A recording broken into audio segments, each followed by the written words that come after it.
All right, YouTube, back with another rule video for Kings and Kaisers. And this time I figured I'd go over the political situation of the game.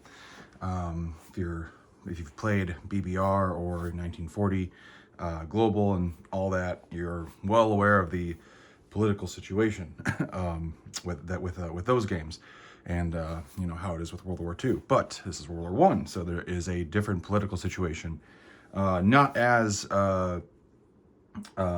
long-lasting or potentially long-lasting, but there is a political situation. If you've played out-of-box 1914, there is basically no political situation with exception to the United States. But in out-of-box 1914, because again, you're only dealing with Europe, a sliver of US, Africa, and like up to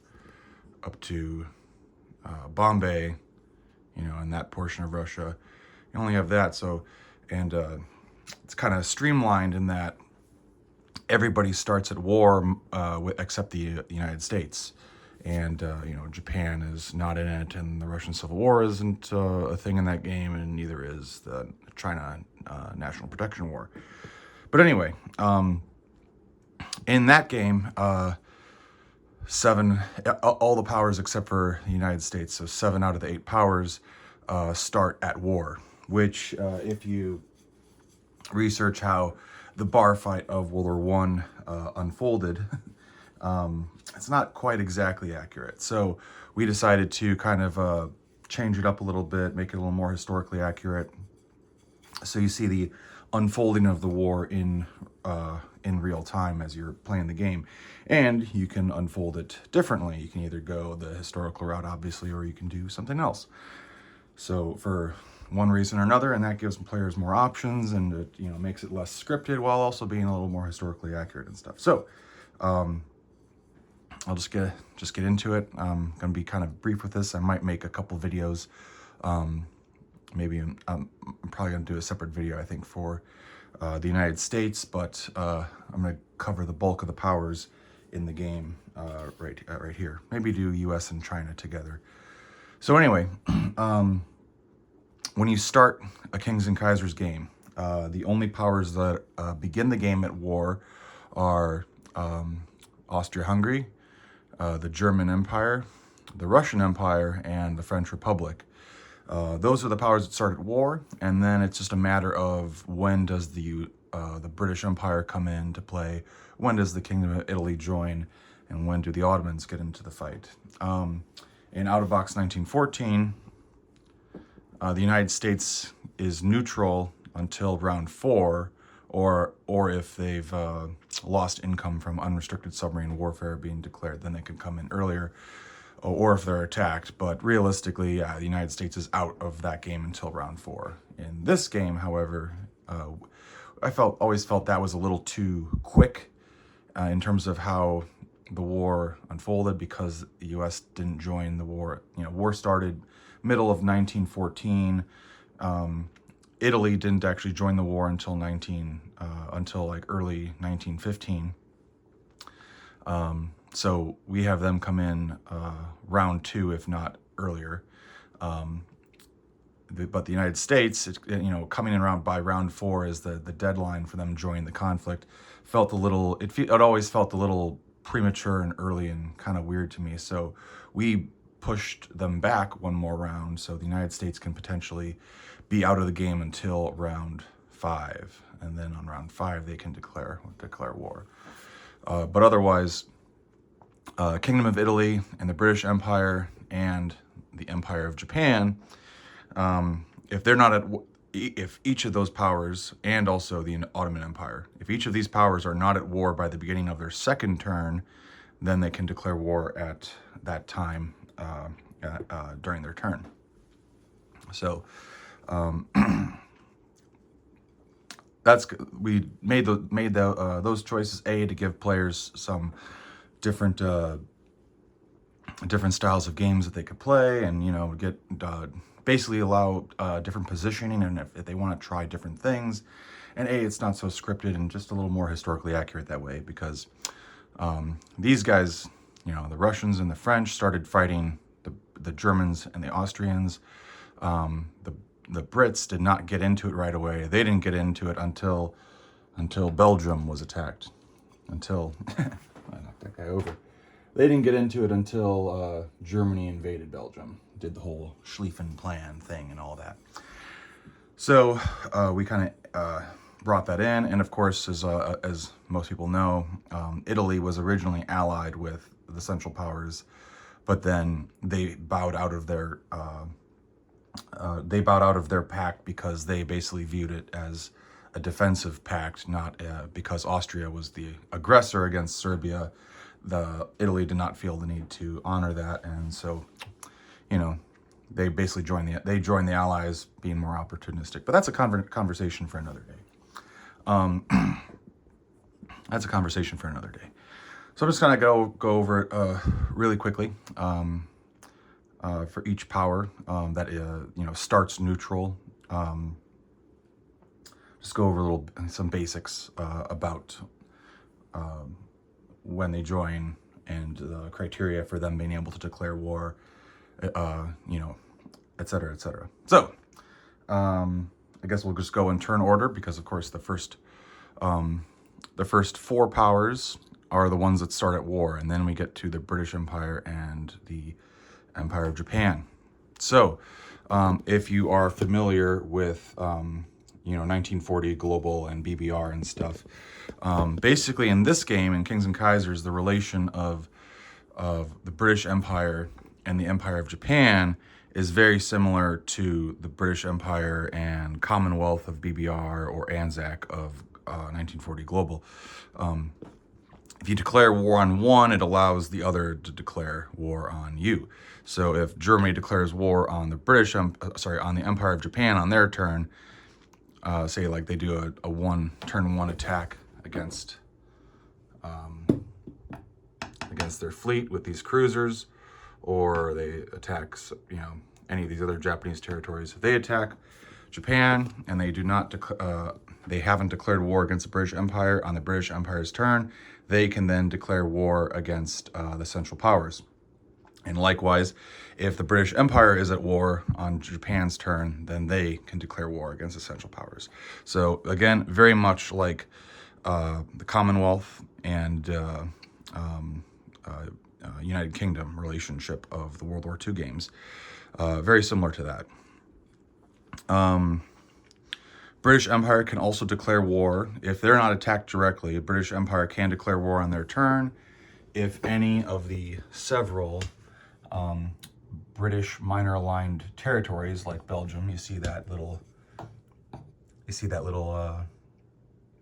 British roundel next to the Belgian roundel. That means it's a minor aligned power. So those units would become British if attacked, but once Britain is at war. So Germany, if Germany attacks Belgium, then Britain can declare war. If Germany attacks either of these colonies of Belgium or Portugal, these are all minor aligned. Portugal is also minor aligned to Britain. What else is minor aligned to Britain? Siam is minor aligned to Britain. And is there another one? Like I said, Portugal. I think that's... Oh, no, Arabia. There we go. I knew there was another one. Okay.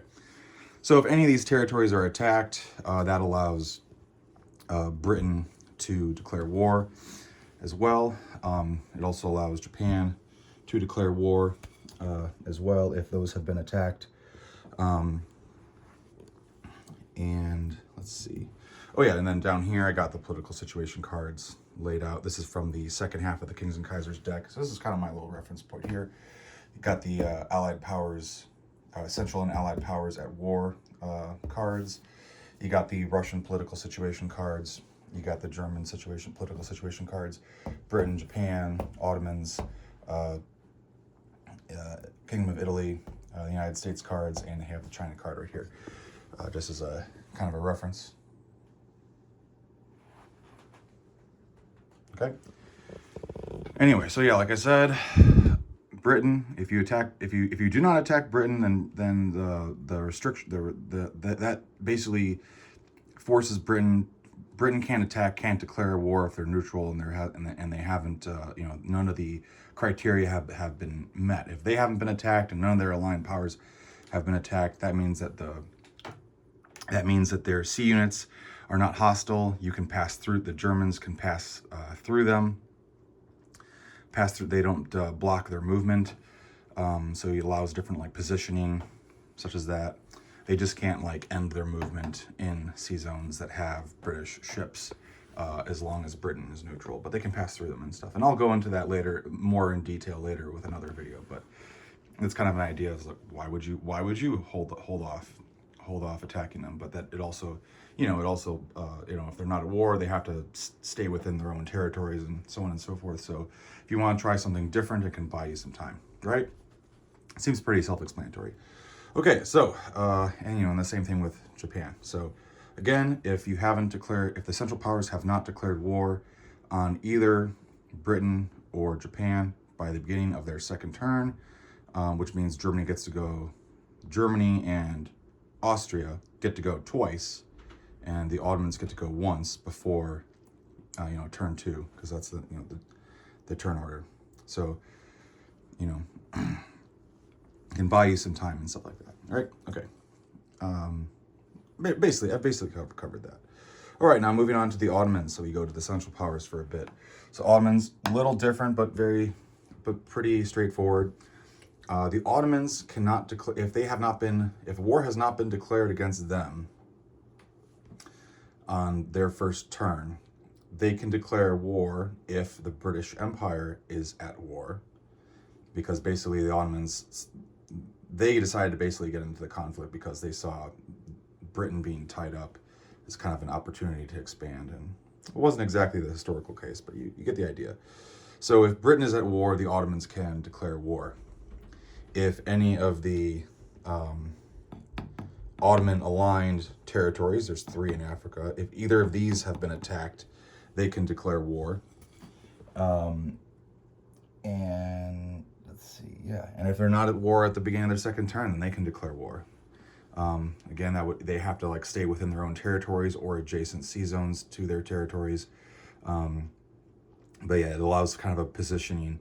If you can't, and then allows a kind of a positioning thing. You might want to bring the Ottomans into the war right away, by declaring war on Britain right away, because that allows the Ottomans to align Bulgaria, because Bulgaria is minor aligned to Austria-Hungary.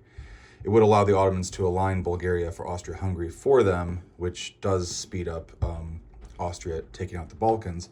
However, there's also reasons that maybe you wouldn't want to do that. Maybe you want to wait it out, or do something like that. But anyway, so that's basically the Ottoman Empire right there.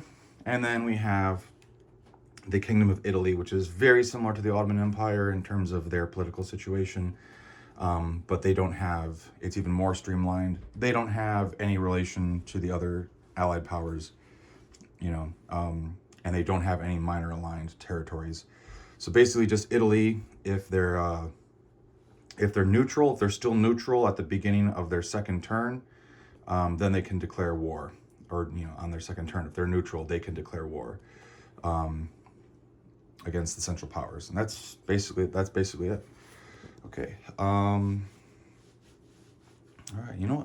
It's only been 14 minutes, so I'll just get into the political situation for the U.S., which is a little more complicated, but let's see if I can get into it. So, the U.S. has basically until round 5. They may be neutral until round 5. They have a few more ways to enter into the war, and not all of them are realistic. But the way of designing games, you kind of have to address the things no matter how unlikely they may appear to be. Such as if the Central Powers attack an American aligned neutral, they may declare war early. So if somehow the Central Powers attack Brazil or Cuba. Yeah, if they attack Cuba or Brazil, these are both aligned to America, to the United States. If somehow these are attacked, they can declare war. if Germany has, or not realistically Germany, but if the Central Powers have aligned either Mexican territory, or if they align Chile, which are German aligned. If either of these have been mobilized, then the United States may declare war.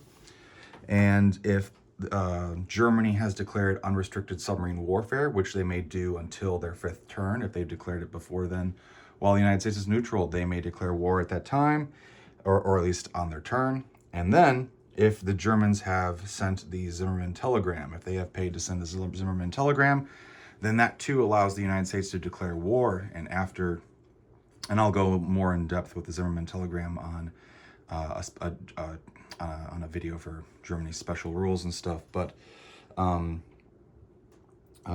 if Germany sends the Zimmermann telegram, the results of it are not revealed until the United States is at war with the German Empire. So they send the Zimmermann telegram. The United States may then declare war, and then they find out the results of the Zimmermann telegram, whether it was successful, and if these territories get aligned to Germany or not. Depending, and that's the factor of that is the likelihood of this being aligned is determined by the number of United States units in Southwest United States. And I'll get into that. In another video for Germany's special rules, like I said. And then we have China. China's political situation. China is basically a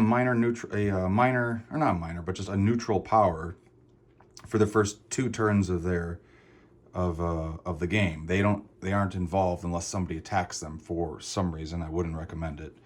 They don't get involved unless somebody attacks them the first 2 rounds. And if somebody does attack them, then both sides unite together and join the opposing side. On the 3rd turn, they get added to the end, a 3rd round, they get added to the end of the turn order. And essentially they start duking it out with the Empire of China being pro-Allied and the Republic of China being pro-Central Power. So they start fighting each other.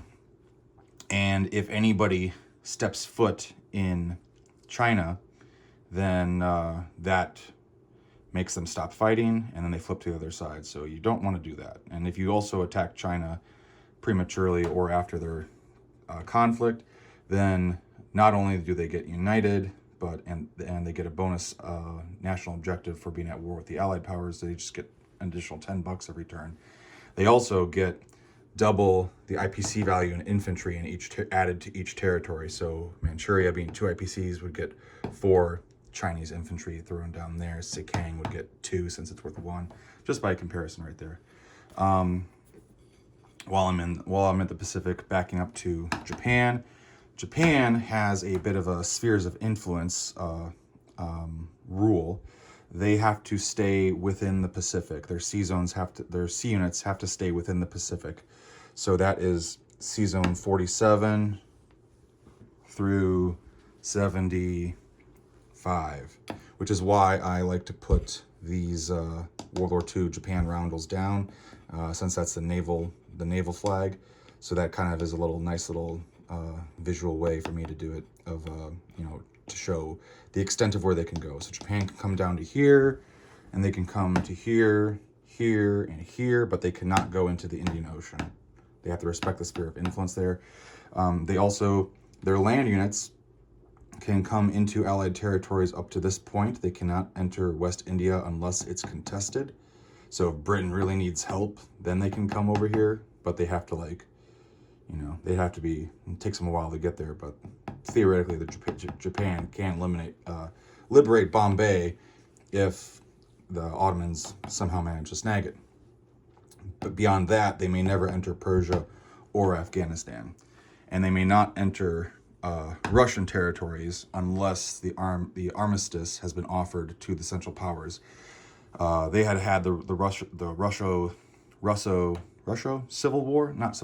Russo-Japanese War beforehand, so they would really not want the Japanese to come and help them out realistically, unless they're really in trouble. And then when the Russian Civil War kicks off, if it does kick off, they can come in there. If this armistice is denied and the Russian Civil War doesn't occur, Japan can come in there.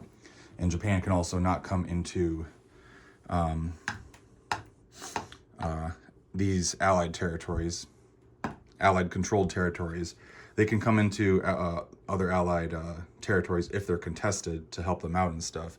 So yeah, Japan cannot come into Alaska unless the Central Powers are there for some reason, or they cannot come into Pacific Northwest unless the Central Powers are there. I've seen it happen. It has happened, so don't rule it out. But yeah, if Germany comes over here, then Japan can come to help it out. And Germany does have a couple transports over here, so it is possible to cause a little bit of chaos and distraction. Japan can come down and attack the neutrals here in South America. There's nothing to prevent them from doing that. Anyway, all right, so that basically covers the bulk of the basic political situation rules. In terms of the Russian Civil War, I'll have another video at some point for the Russian Civil War in depth with that,